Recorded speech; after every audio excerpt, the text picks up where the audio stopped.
The blurb for this is amazing. And by amazing, I mean there's nothing. We should sync, shouldn't we? Oh, yeah, okay. 3, 2, 1. So much easier. It is. Hello, viewers. It's your boys, Alex and Mason again. We're still in lockdown. We might sound a bit upset because we were planning, if you were upset.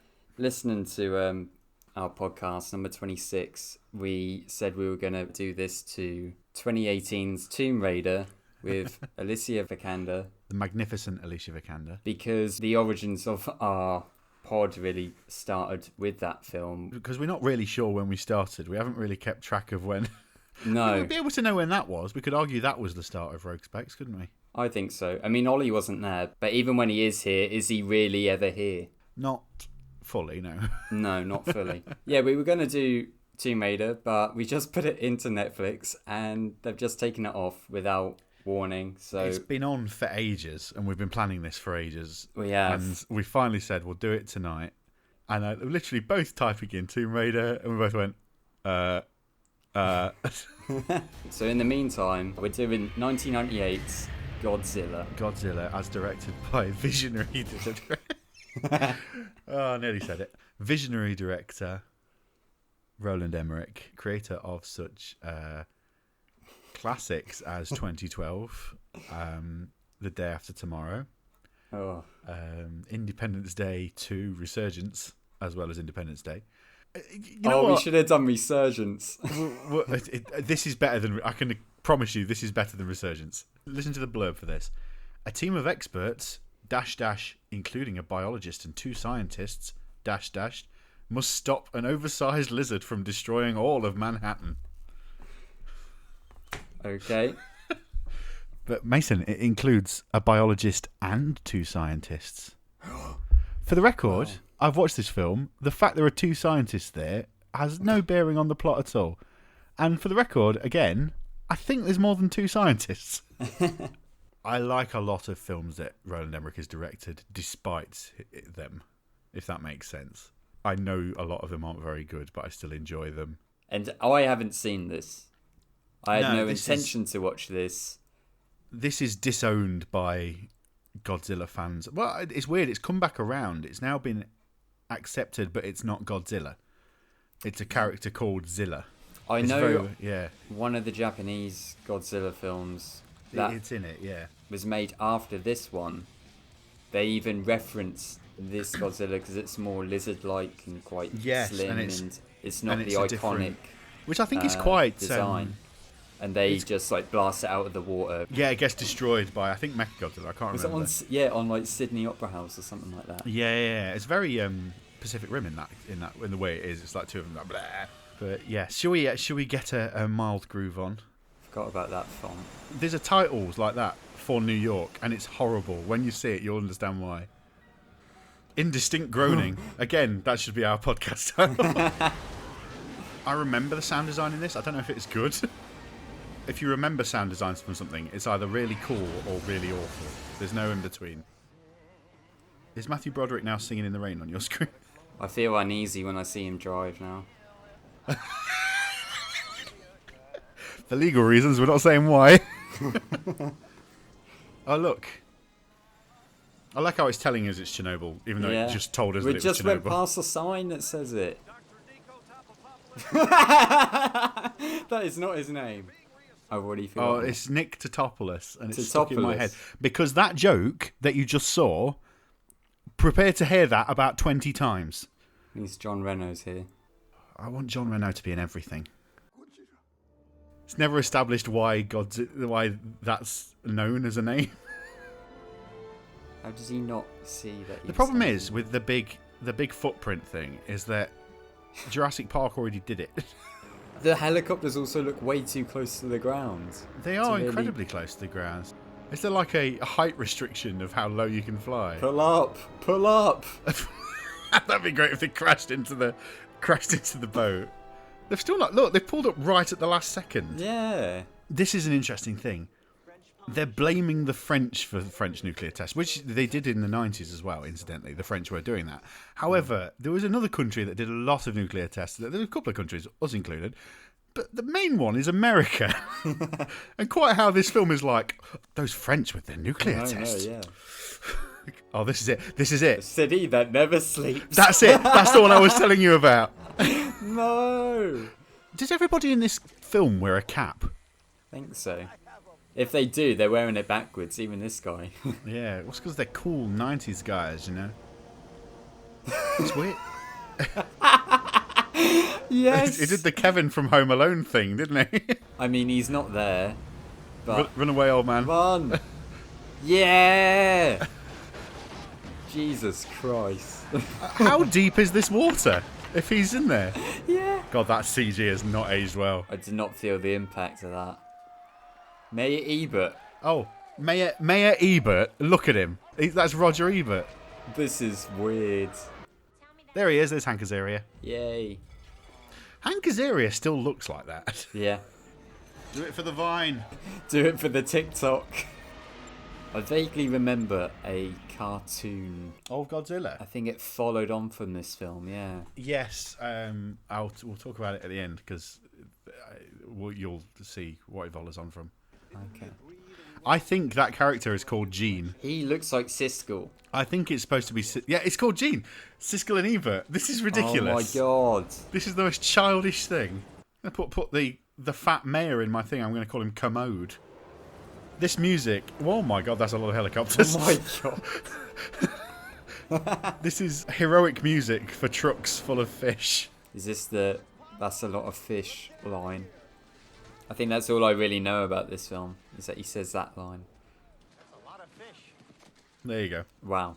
That was awkward. That's a lot of that. Is it always raining in this film? Yeah, I don't think it's going to let up. He's got abs. What's that about? I don't like it. It's not a good design, is it? No. It looks more like the dinosaur from Rugrats than... It looks like Reptar. You're right. Oh my god. Sorry, I've just drifted down the Wikipedia page. The original monster design for this that was dropped was by Stan Winston, and it looks way better. Why would you drop a Stan Winston? Oh. According to that map, they set this up next to a park. Why? Put it in the park. Look, at this point, no humans have shot at it. So at this moment, the Godzilla's like, oh, cheers, lads. Yeah. This is all right, this. I'm surprised they haven't opened fired yet. Fire at will. Sergeant. Fire at will. What? You can't see anything. The American way. So follows the dumbest yet funniest part of the film for me. Like, the American military clearly went, we want you to put Apaches front and center. Yeah. It's so good.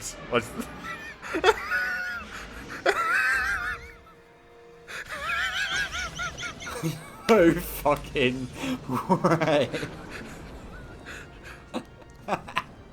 That's the Chrysler Building, probably the most beautiful building in New York, just being wiped out. They just came clean off. From Manhattan to French Polynesia. It was the French what done it. Research team member Dr. It wasn't us. Classic Broderick face. Oh my god. So he's going to go back to Chernobyl, is he? Is that what's going on now? Yeah. Gonna go back to my Aye. worms. Is it because I completely destroyed your career? Is that why it is? Oh, Jesus. I'm so sorry, Mason. Don't check how much is left. Please. Don't. No, don't do it to yourself. An hour and Don't 4 do it. minutes. Backwards cap. We should be doing a drinking game with all the backwards caps. Oh, come on, lads. Have we not learned anything from this? He's a nimble little guy, isn't he? Oh my How many Apaches shall we send after him this time? I'm surprised they're not crashing into one another. But... What the... Whoa. Right. Okay. That's a very deep bit of the Hudson. I felt like there should have been more splash. That is a nuclear submarine. Let's just remember that's got a nuclear power core on it. So there's nuclear material, much like in Chernobyl, in that submarine, Yeah. next to New York City. The look of that guy. That's a nuclear disaster just happened in the Hudson River. Like literally, that river can't go in there anymore. No. I think it's because I'm a massive fan of submarine movies because the claustrophobia and the sound design is always great. This is utterly garbage. Oh, he's dead. He's dead. Where is he falling to? Is he in space? What vast... Yeah, the explosion was so big it threw Doesn't him look into like orbit. it's underwater at all. It's Madison Square Gardens. The world's most famous arena. The world's most famous arena. Well, one of. World's most famous... Oh, that's made me... Oh, that's annoyed me. You know what the most famous arena is? I'm guessing the Colosseum. I'm going to say it and you're going to go... okay, fair enough, yeah. That's good. Sloshing. Chirping. Sloshing intensifies. Was there like a live action Land Before Time thing? Or am I thinking of something Not else? that I'm aware of. There was Dinosaurs, the sitcom, where it's a bunch of dinosaurs living in like... It's like the Flintstones, but with dinosaurs. That's what I'm thinking of. Yeah, Yeah, dinosaurs. Yeah. That's what they look like. I'm looking at pictures of that now, and the baby looks like Ollie. It really does. Not the mama, not the mama. Emmerich would make a great theme park. Yes, Or just a ride. I agree entirely. Just give That's him, what his make films direct a are. load of That's 3D. Yeah, How the setup is, things to react and spook you. you could make a really decent horror aesthetic out of this whole section of the Yeah. film, but they didn't. Oh, no, come on, that's just hilarious.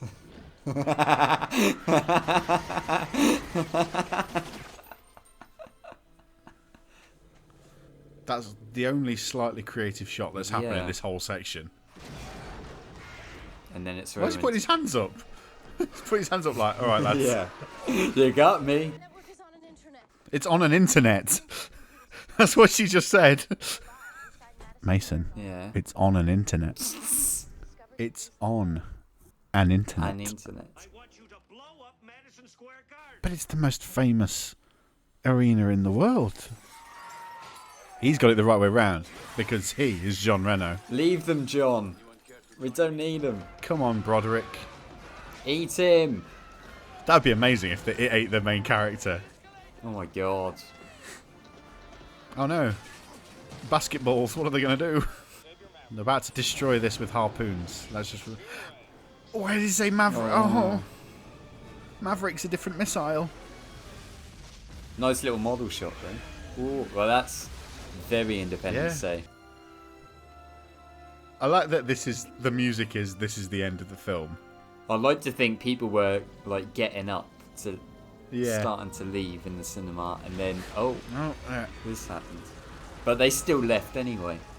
Did Godzilla just burst through the corpses of its I children? think he did. The vehicle they picked is bright yellow. With the light on top. Yeah. I'm sure this is hilarious for New Yorkers. Why is he suddenly slower than the car? It's like he's toying with them. It's like, ooh. They say he's got to go, go, go, Godzilla. The Brooklyn Bridge, you know, that thing that's never destroyed in films. Because this bridge can definitely hold that. God. Is this how it ends? I mean, they hit him. Oh, he's sad now. And only now are they sort of feeling bad about it? The majority of this are just like, yep, let's track it and kill it. And this is, the first time they've actually recognised that it's a living creature. Yeah. It's literally rained throughout. This must have been a nightmare to shoot. And then obviously see the end product like this. I've just realised that he's about to do something No. that I remember. And I now, the Siskel and Ebert thing makes sense. Watch. You know what I think about you and That. No! remember that. John Reno is like on top of a building somewhere, just like brooding over Yeah. the city. Like Batman. Yeah. How did they get John Reno? And the most interesting character is now walking away. Walking away in the rain. He is the saving grace of this film. just some insurance guy. Are they ending on that? Not exactly. He's going to open his eye again, isn't he? Not exactly. They're not dead. There's an egg that hasn't opened. Oh, all of this. How did it survive? They didn't have to open it. They could have just had the crack. Fuck you, movie. I can only apologise. It's definitely not good. I had every reason not to watch that film. Yeah, it's not good by any stretch of the imagination. Oh, was there anything we could really pick out that was John Reno. good about? Apart from John Reno was great. I actually like all of the French stuff in it because it's just sort of because there's not much of it, and it just sort of, I don't know, it just adds something to an otherwise really bland film. I like how you've got nothing. We've got nothing to say. I've got nothing. It's just a whole lot of nothing. As we said, as we were watching it, he's picked apart bits of his own films and then other things like Jurassic Park and Alien and just slapped it together to make his own thing. For profit. But what about this cartoon that I vaguely remember? Oh, what were we talking about there? So, the cartoon. Yeah. It's not good. No. But I do remember it, so I don't know why. That I remember it. They find that younger one that was just born. It's the same characters, and they find that baby Godzilla, and it imprints on Nick like a bird would, and helps defend America against monsters. Yeah. I love it. That's what it is. Oh. What else to say, Alex? What else could we possibly... I've got nothing else to say about it. But it's still as bad as you remember, yeah? It's worse. It's There's worse. a lot more there. The Siskel and Ebert thing. Oh, God. How did they find two people that looked so similar? I know. He was also willing to do it as well. Writing for the Chicago Sun-Times, Roger Ebert gave the film 1.5 stars out of 4. Noting that one must carefully repress intelligent thought while watching such a film. The movie makes no sense at all except as a careless pastiche of the belt of its betters. Ebert also mentioned in his review that the characters Mayor Ebert and his assistant Gene were Devlin and Emmerich's jabs at him and Gene Siskel's negative reviews of Stargate and Independence Day. Stargate's not that bad. It might be, you know. Neither's Independence Day, really. No. Compared to that, it's a masterpiece. I think we should wrap up and watch something good because we're both in a state of alarm. Should we end this by doing our best Broderick face? There we go. That should do it.